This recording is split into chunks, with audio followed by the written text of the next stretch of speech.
Hey there. Can I tell you something? Do you know that feeling? You're watching an English movie. You understand everything. Then a British person starts talking. And suddenly, nothing makes sense. Yeah, me too. It used to make me feel so bad. Here's what I want to ask you. Turn off those subtitles. I know. It's scary. But trust me, okay? I want to share something that changed my English life. And I need you to listen to my voice. Really listen. Not just read the words. You know what I mean. I remember this one time. Oh man, this is embarrassing. I was at a coffee shop in London. I had been studying American English for 3 years. I felt pretty good about my English. I could watch Friends. I could understand American news. I felt confident. Then this person behind the counter asks me something. It was simple. Would you like that for here or to take away? But she said it with a British accent. And I just froze. I stood there like an idiot. Finally, I just pointed at a cup. I said, that one. The worst part? She started talking really slowly. Like I was a complete beginner. And honestly, I felt like one. But you know what? After that bad experience, I learned something amazing. Understanding different English accents isn't just about movies. It's not just about showing off. It's about confidence. Real confidence. It's about feeling comfortable with English speakers from anywhere in the world. Not just one place. So stay with me. By the end of today, you'll know how to hear those differences. You'll understand both American and British people better. And honestly, you'll start noticing accents you never knew were different before. Okay, let me tell you how I really figured this out. It wasn't from some book or expensive course. It was from making mistakes. Lots of them. I was living in this small apartment. I didn't have much money. My English learning was, well, it was a mess. I'd been studying for years. My vocabulary was okay. My grammar was decent. But I had this big problem. I could understand American English pretty well. I watched The Office 5 times. I could follow CNN. I even had dreams in English sometimes. But British English? No way. Forget about it. Here's the crazy part. I didn't even know they were different. Not really different. Until I started working at this international company. My boss was American. Super clear. Easy to understand. But we had video calls with our London office every week. Every single time, I just sat there. I nodded. I pretended I understood. But I had no idea what anyone was saying. You know that feeling? When someone asks you a question in a meeting, and you don't know what they said, but everyone's looking at you? Yeah, that was my life for 2 months. But the British guy's mouth barely moved. His lips were more relaxed. His jaw stayed pretty closed. That's when it hit me. I was trying to understand British accents with American mouth shapes in my head. No wonder I was confused. Let me give you a perfect example. The word can't. Americans say it like can't. They stretch out that a sound. Your mouth opens wide like at the dentist. But British people say can't. It's shorter, tighter, more in the nose. I spent months thinking British people were saying can't instead of can't. I was trying to fit their sounds into my American-trained ears. Once I realized they were just using a different vowel sound, everything started making sense. Another thing nobody tells you. British speakers swallow their consonants. Americans are really clear about their T's and D's and R's. But British people? They just suggest them. Like the word better. Americans hit that T hard, better. But I've heard British people say something like be a. They replace that T with this tiny pause. It's not wrong. It's not lazy. It's just different. And don't get me started on our sounds. Americans love their R's. Car becomes car. But British people barely touch the R. So, car becomes CAH. Farm becomes farm. This was huge for me. I was listening for sounds that weren't there half the time. But here's what really frustrated me at first. There's not just one British accent. I know, everyone knows this. But emotionally, I expected some standard British sound I could learn. Instead, I found this whole world of British accents. London accents, Scottish, Welsh, Irish, Northern English, Southern English. All completely different. I remember watching this British comedy show. 5 comedians, all clearly British. But I could understand 2 of them perfectly. The other 3 sounded like different languages. That's when I realized I needed to stop trying to master British English. I needed to think about accent families. The big breakthrough came when I stopped translating everything. Instead of thinking, oh, they said lift, but they mean elevator, I started just accepting that lift means that moving box that takes you up and down. I stopped converting. I started absorbing. Oh man, I have to tell you about this experience. It really opened my eyes to how different these accents can be in real life. I'm at this international meeting, feeling pretty confident. I'd been practicing with British shows and American podcasts. There's this networking part, and I end up talking with 3 people. Sarah from Texas, James from Liverpool, and Emma from Southern England. I remember this one call.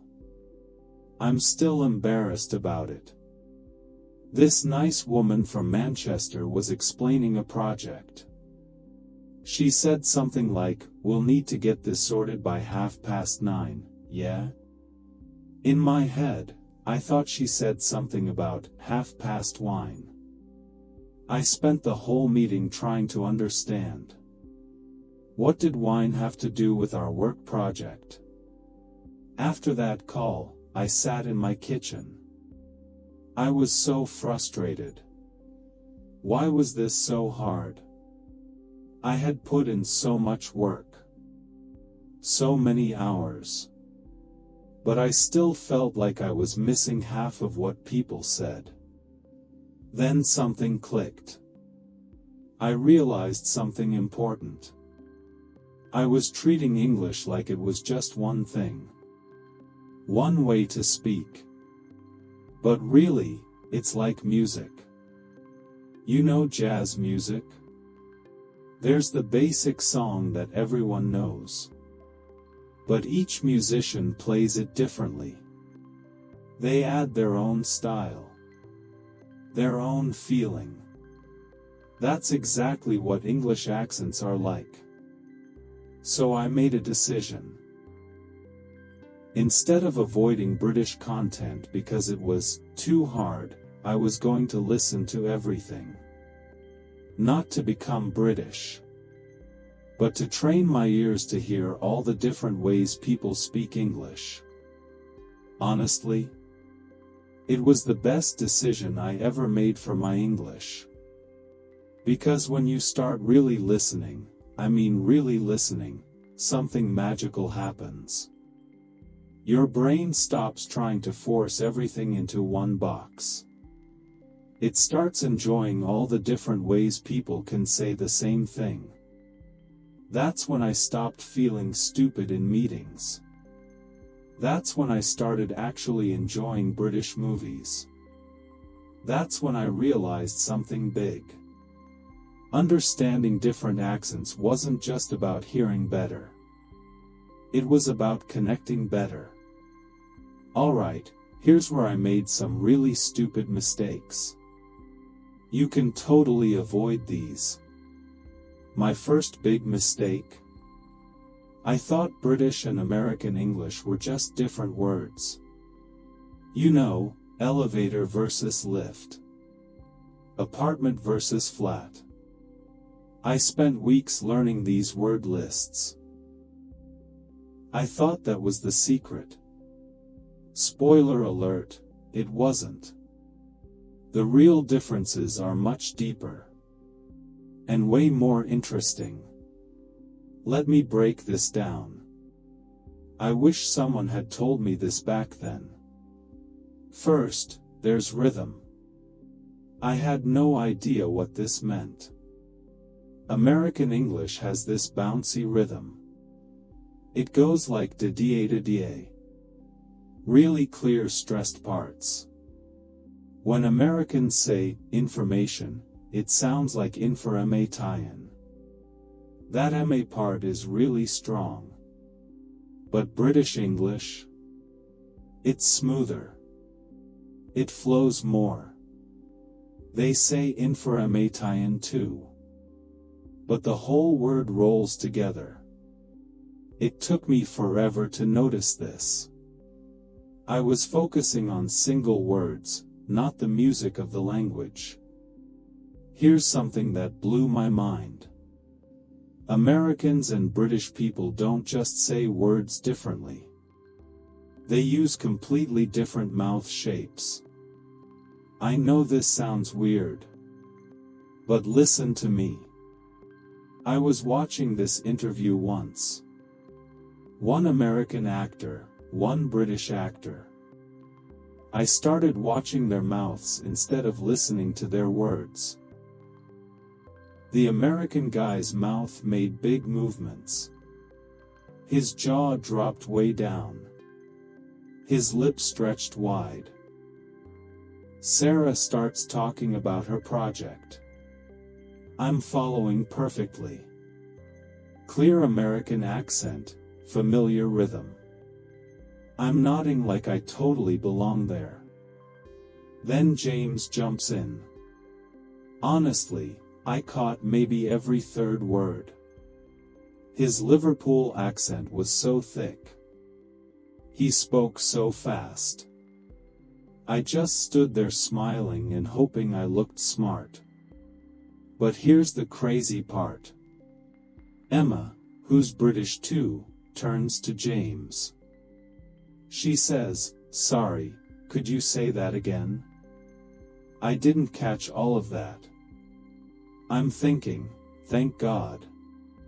Even British people can't always understand each other. That was huge for me. I realized that having trouble with accents isn't failure. It's normal. Even native speakers have to work at it sometimes. But the real breakthrough came later. We all ended up at this pub. After a couple of drinks, everyone started relaxing their speech. Sarah's Texas accent got stronger.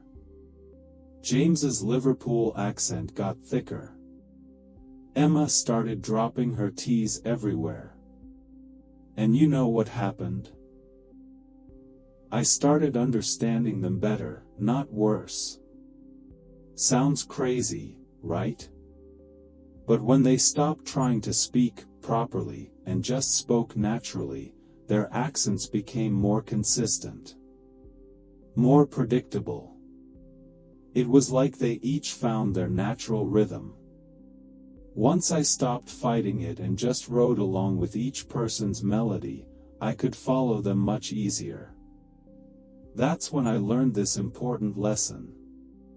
Accents aren't problems to solve. They're patterns to recognize. Let me tell you about another situation. I was watching this British crime show with my American roommate. We're both pretty good at English. But we kept having completely different reactions to the same scenes. There's this one character who's working class. He keeps saying things like, "I ain't done nothin'," and "we was just having a laugh, weren't we?" My roommate kept rolling her eyes. Like this guy was stupid or didn't know English well. But I'd been learning that in many British accents, these aren't mistakes. They're features. "We was," instead of "we were," is actually a pattern in some British ways of speaking. It's not wrong. It's just different. And "nuffin" instead of "nothing," that's a consistent sound change, not laziness. This was huge for me. I realized that judging accents was getting in the way of understanding them. Once I stopped thinking about correct versus wrong, and started thinking about different systems with different rules, everything became clearer. I had this embarrassing moment at a British friend's house. His mom is Scottish, lovely woman. She says something like, "We'll have dinner at 7? And then we might watch a film." In my head, I'm thinking she's asking me questions. So I keep saying, "Yes," and "that sounds great," after everything she says. After about 5 minutes, she gives me this confused look. She goes, "You don't need to agree with everything, love. I'm just telling you what we're doing." I felt so stupid. But it taught me that the way people end sentences works differently in different accents. Here's a success story that made me so proud. I'm on this work call with people from everywhere. Boston, London, Dublin, Sydney. The Dublin guy mentions getting the messages. Everyone else looks confused. But I knew he meant grocery shopping. So I said, "Oh, you mean you need to buy groceries?" And he lights up like, "Exactly." Suddenly I'm helping people understand each other. It felt amazing. But the moment that convinced me I was making progress happened at a movie theater. I'm watching this British film, no subtitles. There's this scene with different characters. Posh London types, working class Manchester accents, someone with a Welsh sound. 6 months earlier, this would have been terrible. I would have spent the whole time trying to keep up. Missing the story. Getting frustrated. But this time, I found myself just flowing with each character's voice. I wasn't translating or struggling. I was just understanding. Then this elderly couple sits behind me. Clearly American tourists. The woman whispers to her husband, "I can't understand a word they're saying. Should we leave?" I realized, I used to be her. But not anymore. That's when I knew all those hours of listening, all that frustration, all those embarrassing moments had been worth it. I wasn't just learning English anymore. I was living in it. Swimming in it. Enjoying all its beautiful differences. Okay, let me share some techniques that actually worked for me. But first, let me tell you about all the stuff that was a complete waste of time. I spent months trying to learn British sounds by reading weird symbols. You know those upside-down letters in dictionaries? Complete disaster for me. I'd sit there with charts trying to remember symbols. Meanwhile, I couldn't understand a single person on BBC News. Here's what I learned. Your ears need to learn patterns, not symbols. Symbols are for teachers, not for people who just want to understand their favorite TV shows. Another thing that didn't work. Trying to copy accents. I spent weeks trying to sound British. I thought if I could make the sounds, I'd understand them better. Wrong. All I did was develop this weird fake accent. And I still couldn't understand real British people when they spoke at normal speed. So what actually worked? First technique. I call it accent shadowing. But not like you think. Instead of trying to repeat what people said, I'd listen to the same thing multiple times. But with different goals each time. First time, just get the main meaning. Don't worry about every word. Second time, focus only on the rhythm. How do their sentences go up and down? Third time, pick one specific sound that's different. Maybe how they say, can't or dance. Fourth time, notice the music of their speech. Is it more flat? More up and down? I did this with everything. News clips, movie scenes, podcast parts. The key was giving my brain permission to focus on just one thing at a time. Instead of trying to catch everything at once. Here's a technique that sounds crazy but totally works. I started listening to British content while doing other things. Not as background noise. But while walking, while doing dishes, while folding clothes. Something about not staring at a screen, not trying so hard, let my brain relax and just absorb the sound patterns. It's like how you can sometimes solve a problem better when you stop thinking about it directly.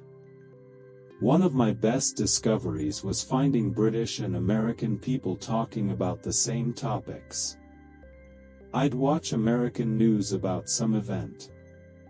Then find British news about the same event.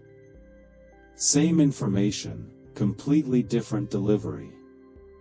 This helped me separate content from accent. I already knew what they were talking about. So I could focus purely on how they were saying it. But here's the technique that made the biggest difference. I stopped trying to catch every single word. I know this sounds wrong. But hear me out. When you're trying to understand every word, you miss the bigger patterns.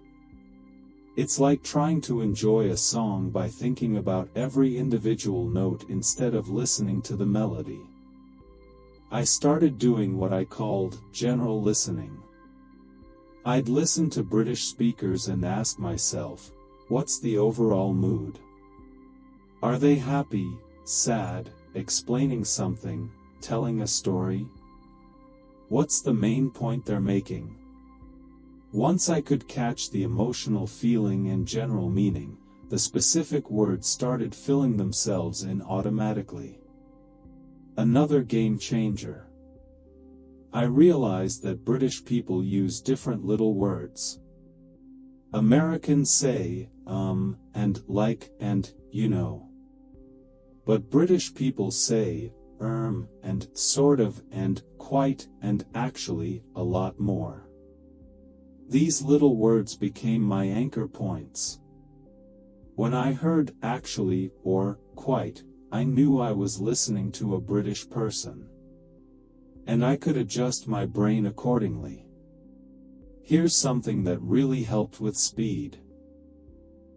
British people don't actually speak faster than Americans. They just connect their words differently. Americans put little pauses between words. British people blend them together more. So instead of hearing, "Did you go to the shop?" as 5 separate words, British people might say, "Did you go to the shop?" as one flowing phrase. Once I realized this, I stopped trying to find each individual word. I started listening for phrase shapes instead. One technique that worked amazing for me was using British children's content. I know it sounds embarrassing, but children's TV shows are perfect for accent training. They speak clearly, use simple words, and repeat important information.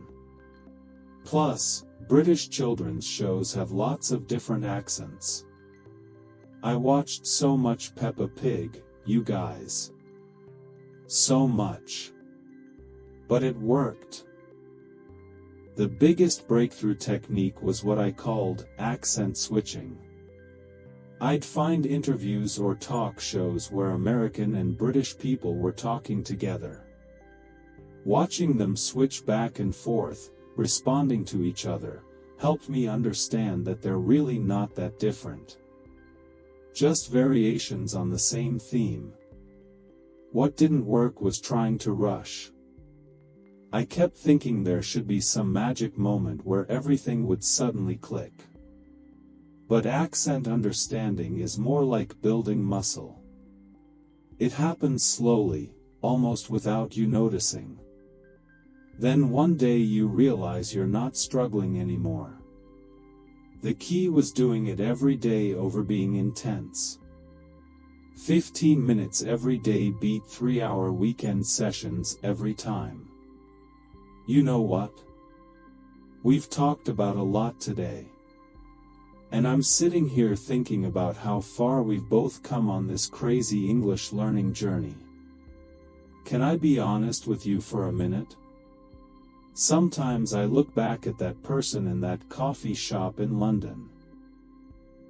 Completely frozen because someone asked if I wanted my coffee, for here or to take away.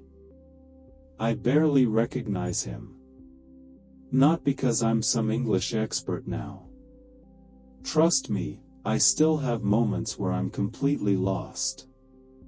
But because I'm not afraid anymore. That's what this is really about, isn't it? It's not about being perfect. It's not about sounding like a native speaker. It's not about impressing anyone. It's about not being afraid. It's about feeling confident that you can handle whatever English gets thrown at you. Scottish accent in a movie, Irish colleague in a meeting, London person asking about your coffee. You can handle it. Here's what I want you to understand. Every single English speaker you admire, every person who seems to easily understand different accents, they all went through exactly what you're going through right now. We all had those moments of confusion. Those embarrassing mistakes. Those times when we felt like giving up. But here's the beautiful thing about this journey. It never really ends. And that's actually the best part. I'm still discovering new accents. Still having moments where someone's way of speaking catches me off guard. Still learning. And instead of feeling frustrated by this, I've learned to love it. Every new accent I hear is like discovering a new flavor of the language I love. So here's my challenge for you. I'm asking this as someone who's walked this exact same path. For the next week, I want you to actively look for content from English speakers you find hard to understand. Don't avoid them anymore. Don't switch to something easier when you start feeling lost. Instead, be curious instead of frustrated. When you don't understand something, don't think, "I'm not good enough." Try thinking, "Oh, that's interesting. I wonder how they're making that sound differently." Start a little accent journal. Just a note on your phone. Write down interesting differences you notice. Not to judge them, not to memorize them. Just to celebrate them. Today I noticed this Scottish person barely says the R in car. This Welsh accent makes statements sound like questions. This Manchester accent drops T's in the middle of words. You don't have to understand everything right away. You don't have to sound like anyone else. You just have to stay curious and keep listening. And remember, every time you feel frustrated or confused or ready to give up, you're not alone. There's this whole community of us who've been exactly where you are right now. We've felt that same confusion. That same embarrassment. That same determination to figure this out. The difference between people who eventually become confident with different accents and people who don't isn't talent. It isn't natural ability. It's just stubbornness. It's deciding that you're going to keep showing up. Keep listening. Keep trying. Even when it's hard. Because here's what I know for sure. 6 months from now, if you stick with this, you're going to have one of those magical moments I talked about. You'll be watching something or listening to someone. And suddenly you'll realize you're not struggling anymore. You're just understanding. And when that happens, when you realize how far you've come, you're going to feel so proud of yourself. So keep going, okay? Keep challenging yourself. Keep celebrating small wins. Keep being patient with yourself on the hard days. This journey is worth it. Not just for your English skills, but for your confidence, your curiosity, your connection to this amazing, diverse, beautiful language we all share. You've got this. I believe in you. And I can't wait to hear about your breakthroughs. Now go turn off those subtitles and dive in. The world of English accents is waiting for you.